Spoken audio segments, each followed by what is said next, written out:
পরকীয়ার কারণে আমি আমার জীবনে সবকিছু হারিয়েছি। আমার বাবার নির্মম মৃত্যু হয়েছে।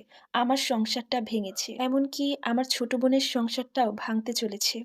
আর এই সবকিছুর জন্য দায়ী আমি আর আমার দু চোখের ভালো লাগা। আমার নাম রাত্রি। আমরা ২ বোন ছিলাম। আমার বাবার ছোটখাটো একটা কাপড়ের দোকান ছিল। খুব সাধারণ একটা সুখের সংসার ছিল আমাদের। আমরা ২ বোন আর বাবা-মা। আমি ইন্টার পাস করার পর ভার্সিটিতে পরীক্ষা দেওয়ার জন্য প্রিপারেশন নিচ্ছিলাম। আর আমার ছোট বোন এসএসসি পরীক্ষা দিচ্ছিল। তখন বাবার পূর্ব পরিচিত এক লোকের ছেলের সাথে আমার বিয়ের প্রস্তাব আসে।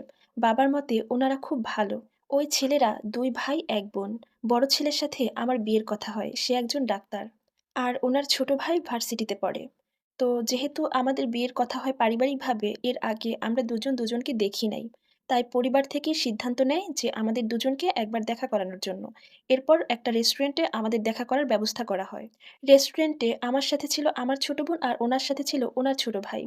ওনাকে দেখতে বেশ হ্যান্ডসাম, কিন্তু গায়ের রংটা একটু কালো।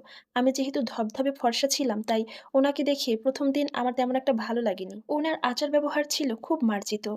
দেখা করে এসে আমি মাকে বললাম, "মা, উনাকে আমার পছন্দ হয়নি। উনি তো কালো।" তখন মা আমাকে বলল, "গায়ের রং দিয়ে কি হবে? ছেলে যদি ভালো হয় সারা জীবন সুখে থাকবি।" তখন মায়ের কথা শুনে বিয়েতে রাজি হয়ে গেলাম। আমাদের বিয়েটা হয় ২০১৬ সালে। বিয়ের পর ১ মাস পর্যন্ত সে আমাকে খুব ভালোভাবেই সময় দিয়েছে।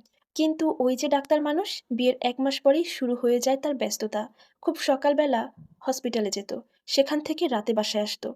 তার মধ্যে দুপুরে একবার আমাকে কল দিয়ে খোঁজ খবর নিত। কি করছি, খেয়েছি কিনা এইসব। এভাবেই কেটে যায় ২ টা বছর। এই ২ বছরে সে খুব একটা বাচ্চা-কাচ্চা নেয়ার কথা বলে নাই। আমিও বলি নাই। কারণ বাচ্চা, সংসার এইসবের প্রতি আমার খুব বেশি মনোযোগ ছিল না। সংসারের প্রতি আমার মনোযোগ না আসার আরেকটা কারণ হলো, সংসারের সমস্ত দায়িত্ব ছিল আমার শাশুড়ির হাতে। আমার স্বামী এবং শ্বশুর টাকা দিত, সবকিছু দেখাশোনা কেনাকাটা করতেন আমার শাশুড়িমা। শাশুড়িমাকে মাঝে, মাঝে কাজে হেল্প করতাম। আর ওইদিকে আমারও আর ভার্সিটিতে ভর্তি হওয়া হয়নি। সারাদিন কিছুই করার ছিল না। একা, একা খুব বোর ফিল করতাম। ও হ্যাঁ, এর মাঝে আমার ছোট বোনটারও বিয়ে হয়ে যায়। ও লাভ ম্যারেজ করেছিল। ওর স্বামীকে দেখতে মাশাআল্লাহ খুব সুন্দর। ওদেরকে একসাথে দেখলে যে কেউই বলতো, "মাশাআল্লাহ, তোমাদেরকে খুব মানিয়েছে।" তখন আমার নিজেকে খুব ছোট মনে হতো। কারণ আমার স্বামীর সাথে আমাকে দেখলে কেউ এমন কথা বলতো না। এরপর আমি আমার স্বামীকে বলে একটা ফেসবুক আইডি খুলি।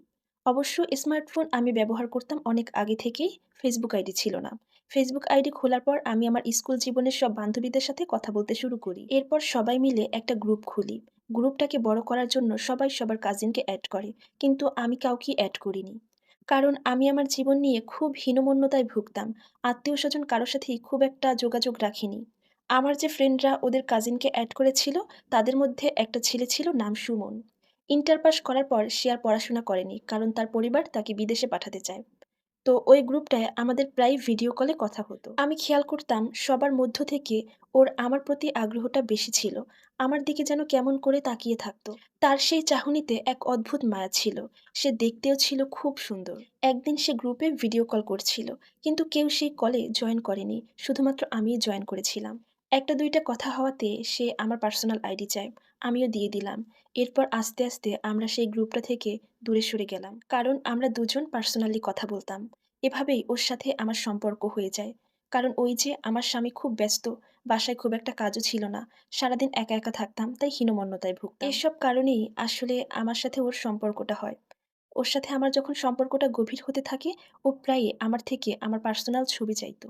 কিন্তু আমি দিতে চাইতাম না। একদিন ও বলে যে ও তো দেশের বাইরে চলে যাচ্ছি, সেখানে গিয়ে ও আমাকেও নেয়ার ব্যবস্থা করবে। আর ও এমনভাবে আমাকে ম্যানিপুলেট করতো যে ওর কথা বিশ্বাস না করে আমি পারতামই না। ও আমার কাছে প্রায়ই ছবি চাইতো। আমি দিতে চাইতাম না। ও রাগ করতো। কিন্তু একদিন আমি ওর মায়াময় চেহারা দেখে আমার কিছু গোপন ছবি ওকে দিয়ে দেই। এরপর থেকে ও প্রায়ই আমার কাছে ছবি চাইতো। কিন্তু আমি দিতাম না। একদিন রাগ করে কল কেটে দেই। সেদিন আমার স্বামীর সাথেও আমার একটু ঝামেলা হয়েছিল। সেই রাগ থেকেই আমি আমার ফোনটা আছাড় দিয়ে ভেঙে ফেলি। তারপর ১ সপ্তাহ ধরে আমার আর ফোন ছিল না। ১ সপ্তাহ পর আমার স্বামী বাসায় এসেই আমাকে ঠাস করে একটা থাপ্পড় মারে এবং বলে, "তোমার বাবাকে এখনই বাসায় আসতে বলো।" কেন বাবাকে আসতে বলবো সেটা জিজ্ঞেস করলে সে আমাকে আমার সেই গোপন ছবিগুলো দেখায় এবং এই ছবিগুলো তাকে নাকি তার এক বন্ধু পাঠিয়েছে। আমার তখন বুঝতে আর বাকি রইল না যে আমার বয়ফ্রেন্ড আমার সেই ছবিগুলো ভাইরাল করে দিয়েছে। সেই মুহূর্তে আমার শ্বশুর আমার বাবাকে কল করে বাসায় আসতে বলেন। ফোন পেয়ে আমার বাবা তাড়াহুড়া করে আসতে গিয়ে সেদিন রোড অ্যাক্সিডেন্ট হয়। তাকে নিয়ে হাসপাতালে যাওয়া হয়। আমরাও হাসপাতালে যাই এবং সেখানে গিয়ে জানতে পারি আমার বাবা আর নেই।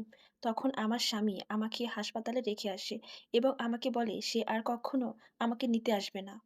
এদিকে আমার বাবা জেনেও যেতে পারল না যে তাকে কেন ডাকা হয়েছিল, আমি কি অন্যায় করেছিলাম। এক মুহূর্তের মধ্যে আমাদের সবার জীবন একেবারে এলোমেলো হয়ে গেল। আমার মা বাবাকে হারিয়ে পাগল প্রায়। আর আমার ছোট বোন সংসার ঠিকই করছে, কিন্তু আমার কারণে কত খারাপ খারাপ কথা ওকে শুনতে হয়। এর কিছুদিন পর আমাকে ডিভোর্স পেপার পাঠানো হয়। আমি এখন আমার মায়ের সাথেই থাকি। আমার ছোট বোন আমার সাথে কথা বলে না, বাড়িতে আসে ঠিকই, মায়ের প্রয়োজনীয় সব কিছু দিয়ে যায়, অথচ আমার দিকে একবার ফিরেও তাকায় না। আত্মীয় স্বজন সবার কাছে মাথা নিচু করে থাকতে হয় আমার। কত সুখের একটা সংসার ছিল, অথচ এক মুহূর্তে সবকিছু এলোমেলো হয়ে গেল। এক মুহূর্তে আমার জীবনটা তছনছ হয়ে গেল। এই কাহিনীটা আপনাদের সাথে শেয়ার করার কারণ হলো, আমি চাই না আমার মতো ভুল অন্য কেউ করুক। পরকীয়ার মতো জঘন্য পাপ কেউ কখনো করবেন না। আর এই সম্পূর্ণ ঘটনার সাথে আমার বাস্তব জীবনের কোনো মিল নেই। ধন্যবাদ।